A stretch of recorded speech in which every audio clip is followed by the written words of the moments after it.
जी अस्सलाम वालेकुम। आज बात करनी है हमने टमाटर के पौधे के ऊपर अगेन, क्योंकि काफ़ी सारे गार्डनर्स जो हैं अभी परेशान हैं और न्यू जो लगाने वाले हैं ना अपने गमलों में सब्जियां, वो भी इस बात को सोच रहे हैं कि हम अभी इस टाइम पे टमाटर अपने गमलों में लगा सकते हैं या नहीं, क्योंकि शौक़ होता है ना सबको कि चले हम अपने गमलों में टमाटर उगाएं और उनके ऊपर फल फ्रूट लगता भी देखें।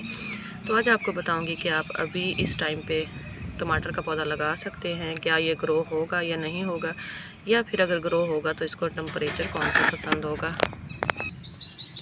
तो ये सवाल जो है ना आज इसको कवर करना है, इस टॉपिक को कवर करना है और आप लोगों को बताना है कि टमाटर आप अभी गमले में लगा के अपना शौक़ पूरा कर सकते हैं या नहीं। तो जनाब अभी देखें यहाँ पे अप्रैल आने वाला है, मार्च भी कंप्लीट नहीं हुआ और हमारे एरिया में टेम्परेचर जो है ना 35 को नज़दीक होने लग गया है। तो इतनी शदीद जब गर्मी होती है ना, तो कुछ प्लांट्स ऐसे होते हैं जिनको बहुत ज़्यादा पसंद होती है और कुछ प्लांट ऐसे होते हैं जिनको बिल्कुल भी पसंद नहीं होती है। तो टमाटर उन्हीं में से एक ऐसा पौधा है जिसको बहुत ज़्यादा गर्मी पसंद नहीं है। जैसे ही टेम्परेचर हाई होता है ना, इसकी पत्तियां ना इस तरह जो है ना वो सुकड़ने लग जाती हैं। तो मेरे भी जितने भी प्लांट्स थे उनकी पत्तियां सुकड़ रही थी। ये नहीं कि वो बीमार हैं। यहाँ पे देखें, मैं आपको इसकी बैक साइड भी दिखा रही हूँ।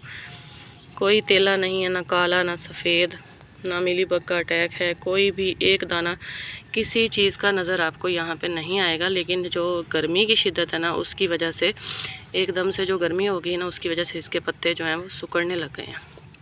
सुकड़ते सुकड़ते क्या होगा कि इनके जो पत्ते हैं वो खुश्क हो जाएंगे। जो ऊपर फल लगा होगा वो जितना लग गया उतना ही लगा रहेगा, उसका साइज़ इंक्रीज़ नहीं होगा और जितना वो है उतना ही पक जाएगा। तो बेहतर यही है कि आप लोग जो है ना अभी जो आपके पास पौधे हैं आप लोग उनको बचाने पे गौर करें, ना कि नए पौधों को लगाने पे।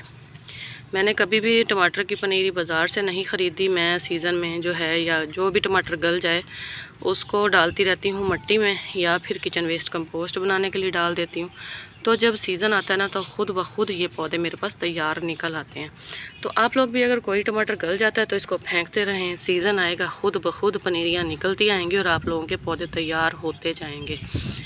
35 के करीब जैसे ही टेम्परेचर जाएगा इसको नहीं लगाना आप लोग। और बहुत सारी सब्जियां हैं गर्मियों की, कद्दू हो गई, तोरी हो गई, टिंडे हो गए, खीरे हो गए, आप लोग वो लगाएं, वो भी गमलों में आसानी से लग जाते हैं। टमाटर को जो पौधे हैं उन्हीं को बचाएं। जैसे मैंने अब देखें यहाँ पे ये फुल डे की सनलाइट में होते थे, तो मैंने देखा कि इनके पत्ते ख़राब हो रहे हैं। मैंने इनको शावर किया, सुंडियाँ वगैरह चेक की, कुछ भी नहीं था।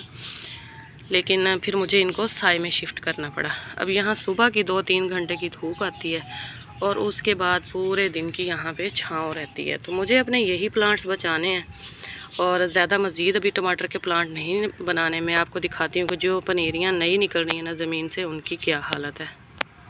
यहाँ पे देखें, यहाँ पे भी मैंने कुछ टमाटर के पीस दबाए हुए थे। यहाँ नई पनीरियाँ निकल रही थी, तो जैसे ही टेम्परेचर ज़्यादा हुआ इन नई पनीरियों के ऊपर देखें क्या ही उनकी हालत जो है ना बेजार हो गई है। पौधे ही मरने लग गए हैं। यहाँ पे 2 से 3 पौधे तो मर गए हैं। मैं सोच रही थी कि चले इनको भी शिफ्ट कर लूँगी, लेकिन ये देखें इनके ऊपर मिलीबग का अटैक हो रहा है और उसके बाद ये पौधे बेचारे मर रहे हैं, हालाँकि मिट्टी अच्छी खासी नम है। तो इसका यही साइन है कि आपने जो है अभी मज़ीद टमाटर के पौधे तैयार नहीं करने।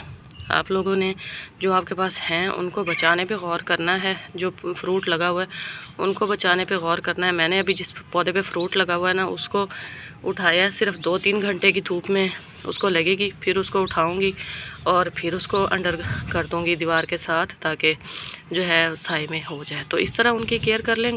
गमलों की गार्डनिंग जो होती है ना बनिस्बत दूसरी गार्डनिंग के थोड़ी मुश्किल हो जाती है। तो आप लोग भी दूसरी सब्ज़ियां लगाएं, अच्छे से उनके सीड्स मार्केट से लेके आएँ। देखें यहाँ पे मैंने सब्ज़ियां लगाई हुई हैं और माशाल्लाह से उनकी सीडलिंग मुझे निकलती नज़र आ रही है। तो दूसरी सब्ज़ियां लगा लें, फ़िलहाल उनका मौसम है, उनके भी अच्छी खासी जो है ना बेलें बन जाती हैं और वो आपके गार्डन में अच्छी खासी रौनक जो है वो बखेरते हैं और आपके गार्डन को हरा भरा करते हैं।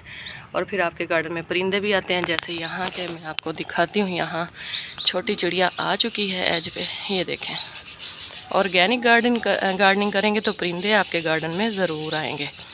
अट्रैक्ट करती है परिंदों को ऑर्गेनिक गार्डन, जिसमें स्प्रे की स्मेल ना हो, जिसमें कोई भी बाज़ारी केमिकल्स ना हो। तो वहाँ उनको बहुत ज़्यादा पसंद आती है। आपके घर महकता चहकता रहता है परिंदों की आवाज़ से, फूलों की खुशबुओं से और खुशियों से। चलें जी, वीडियो कैसी लगी है, इन्फॉर्मेटिव लगी या नहीं, कमेंट सेक्शन में बताइएगा। दुआओं में हर वक्त मुझे याद रखना है। यहाँ तक वीडियो देखी है तो आपने इसको लाइक ज़रूर करना है और मुझे दुआ में याद रखना है। मेरे चैनल को सब्सक्राइब कीजिएगा। इजाज़त दीजिए, अल्लाह हाफ़िज़।